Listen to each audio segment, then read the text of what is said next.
So at this stage all the turning is complete for now, and we're about to start sanding.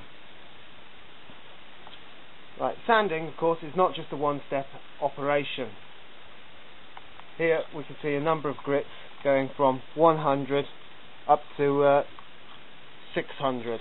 I sometimes go up to 1000 for some pieces, but for this project I'm probably going to start on 120 and finish on 400. So that's 1, 2, 3, 4, 5, 6, 7 grits in total, followed by a final buffing with wire wool.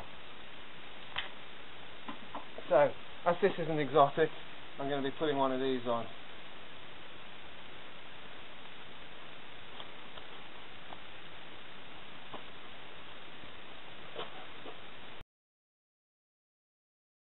Okay, so I'm on the last grit now, 400.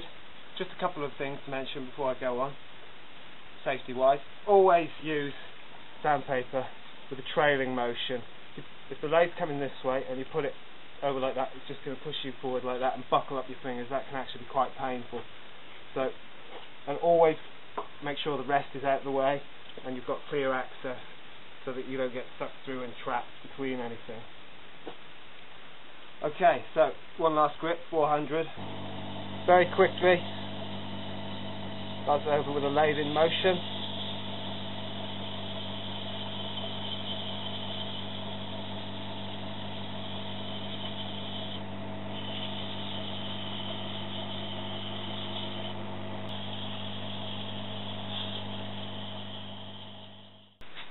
Finally, finishing up, going along the grain by hand with the lathe motionless.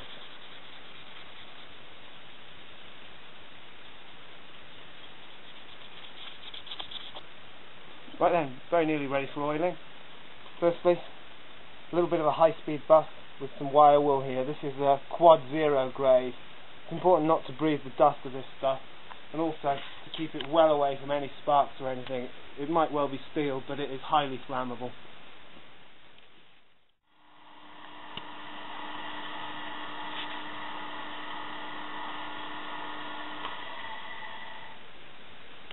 And now we're ready for oiling. This is a tongue-based finishing oil, very similar to Danish. I just find that this brand, this is a little bit more effective and penetrates a little bit more deeply.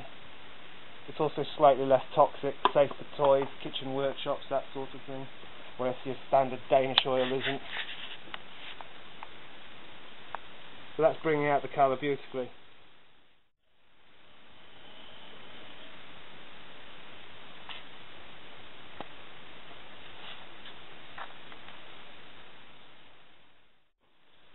That can be left to soak in for a couple of minutes, but don't let it dry onto the surface, because once it becomes sticky it's very difficult to remove.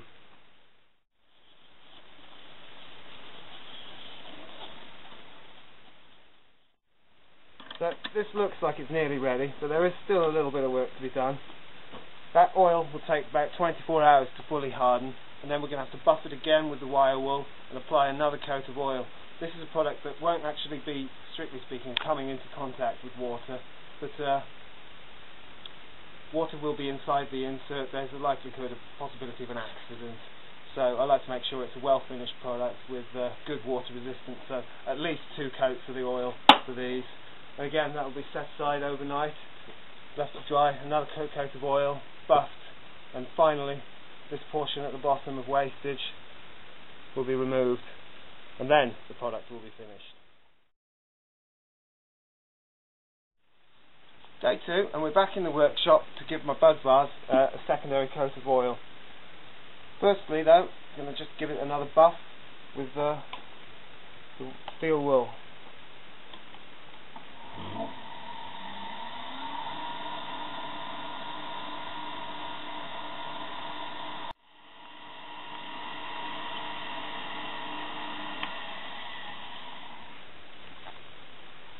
So that's just taken off any particulate matter such as dust that might have settled whilst the oil is drying overnight, and just brought it up to a fresh sheen.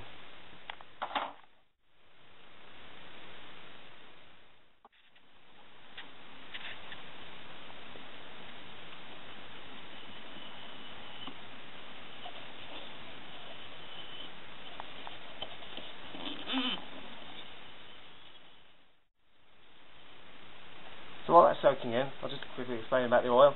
That's the second coat, as you know, and when that's dried and fully hardened, that will provide a deep, long-lasting, rich colour that will be water resistant.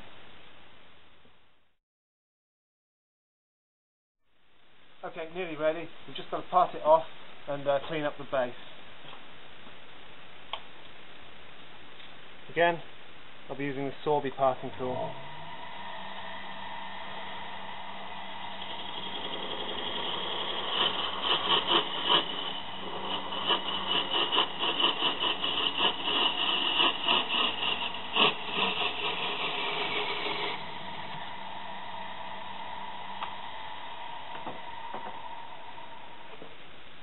Okay, I've left about 1/4 of an inch on that. I'm just going to finally take it off with this junior hacksaw with the blade in backwards so it cuts on the pull.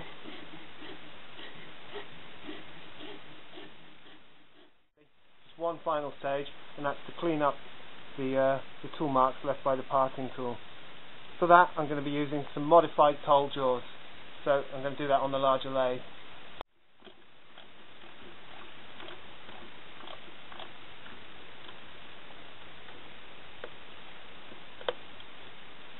See, that's pretty secure. Still going to use the support of the tailstock though.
Finally, just remove the very last bit of spigot with the tailstock removed.